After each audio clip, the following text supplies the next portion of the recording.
चला तर आज आपण बनवूया भरलेलं कारलं. त्यासाठी कारलं अशा प्रकारे कट केलं. मिक्सरच्या भांड्यामध्ये मी सुकं खोबरं, लसूण आणि कोथिंबीर याचं वाटण तयार करून घेतलं. मग एका बाउलमध्ये शेंगदाण्याचं कूट, तयार केलेलं वाटण, त्याचबरोबर धना पावडर, लाल तिखट, हळद, कांदा, लसूण मसाला ॲड करून सगळं साहित्य एकत्र केलं. त्यामध्ये मी योग्य प्रमाणात मीठ आणि लिंबाचा रस टाकला आणि हे वाटण तयार करून घेतलं. यात पाणी ॲड करायचं नाही. त्यानंतर मी कारल्यामध्ये हे सगळं वाटण छान भरून घेतलं आणि थोडा मसाला साईडला ठेवून दिला.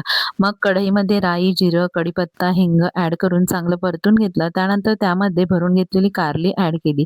ती तेलात चांगली परतवून घेतली आणि मग उरलेला मसाला ॲड केला आणि थोडंसं गूळ टाकलं आणि योग्य प्रमाणात पाणी टाकून ह्याला झाकण लावून थोडा वेळ शिजू दिलं आणि नंतर मी शेवटी थोडा लिंबाचा रस आणि कोथिंबीर ॲड केली. अशा प्रकारे हे भरलेलं कारलं रेडी आहे. तुम्हाला हे कारलं कसं वाटलं मला नक्की सांगा आणि सबस्क्राईब करायला विसरू नका. Bye bye.